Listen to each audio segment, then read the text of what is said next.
El sentimiento antirruso es una mezcla de miedo histórico desarrollado por un adoctrinamiento europeo de varios siglos, agregado a la preocupación de las burguesías europeas por el surgimiento de la revolución bolchevique a principios del siglo XX.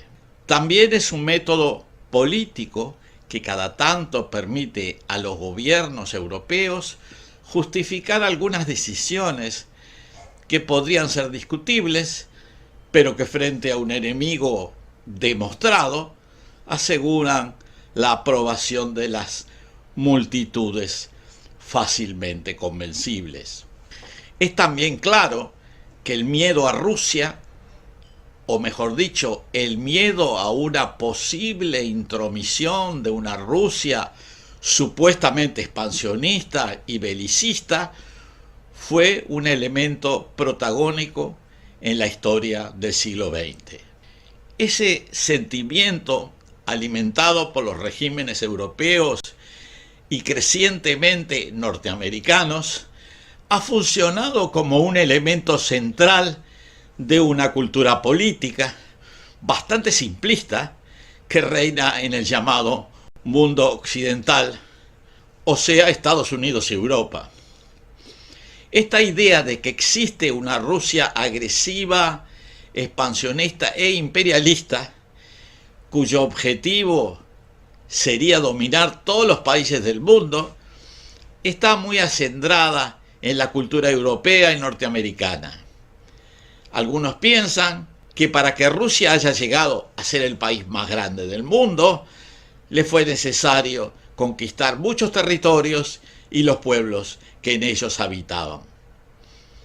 En realidad, el origen de este sentimiento tiene raíces históricas que no empezaron en la Guerra Fría de la segunda mitad del siglo XX. En este periodo, ese sentimiento se elevó a su máxima expresión, pero su inicio va más atrás y podemos decir que comenzó como argumento geopolítico central en el periodo entre guerras posterior a la Revolución Rusa de 1917. Por supuesto, este sentimiento fue promovido por las burguesías europeas y norteamericanas que sentían terror ante los proyectos radicales de los bolcheviques rusos, que claramente amenazaban sus privilegios. De todas maneras, hay que aclarar que en realidad durante el siglo XIX, la potencia que los europeos consideraban expansiva y autoritaria no era Rusia, sino Prusia, y luego Alemania, que obviamente resultó su lógica heredera geográfica y lingüística. En cierto modo se puede decir, con un punto de vista europeo, que fue el imperio prusiano, o más tarde el denominado imperio alemán, el que causó los principales enfrentamientos bélicos a fines del siglo XIX y principios del siglo XX. Por ello se consideró que antes, durante y después de la Primera Guerra Mundial, en 1914, el dúo histórico Prusia-Alemania fuera una especie de enemigo público internacional. Hay que reconocer que inicialmente en ese conflicto la Rusia, aún zarista, se había sumado a los aliados encabezados por Francia e Inglaterra y pagó muy caro esta alianza con cientos de miles de muertos y mucha destrucción.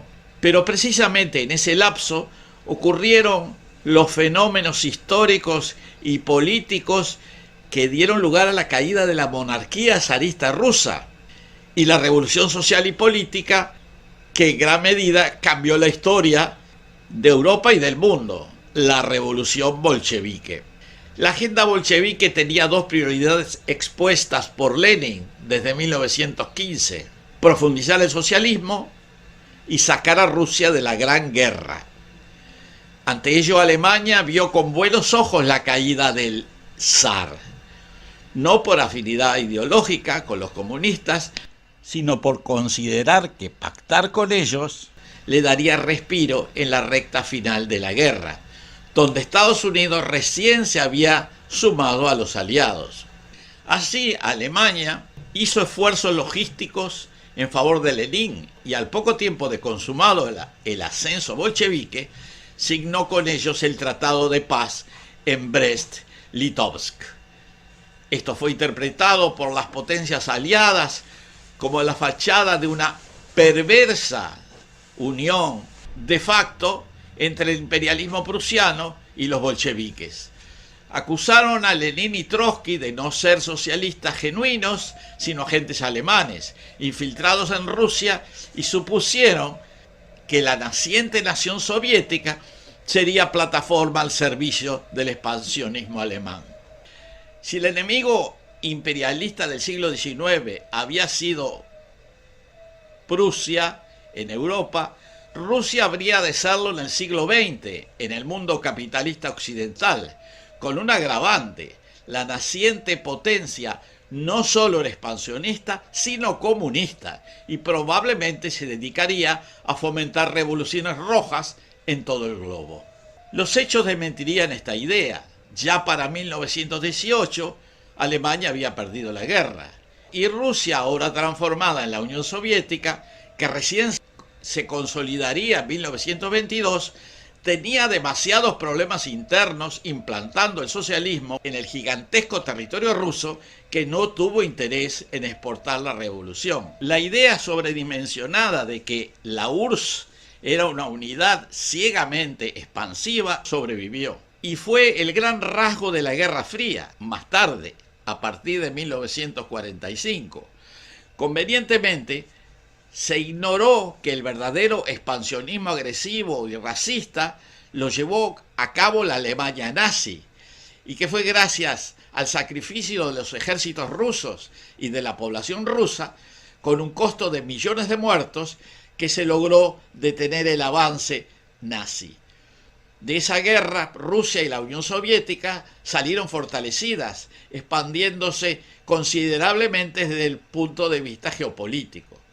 Durante la Guerra Fría, los escenarios expansionistas, no solo de la Unión Soviética, sino también de los Estados Unidos, tuvieron lugar sobre todo en el tercer mundo. En ese juego de ajedrez mundial, las potencias occidentales se aprovecharon del miedo rusófobo que imperaba en esos países y que además era alimentado en Occidente con una propaganda continua y generalizada.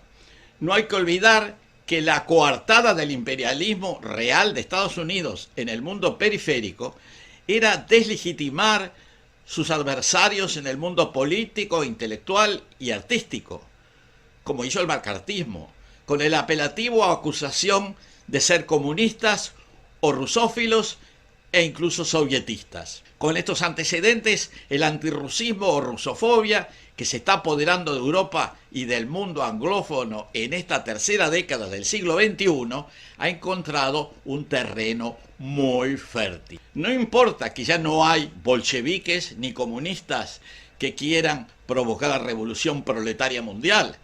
No importa que el poder ruso se encuentre muy debilitado, tanto a nivel territorial como económico. En cierto modo, Rusia como país, o su gobierno, o incluso sus habitantes, constituyen un enemigo fácilmente comercializable en las corporaciones mediáticas de los países llamados occidentales. La inercia maniquea, que en cierto modo es cuasi religiosa, hace difícil que hoy, en pleno siglo XXI y ante la invasión rusa a Ucrania, se pueda tener una postura imparcial ante el malvado imperialismo ruso.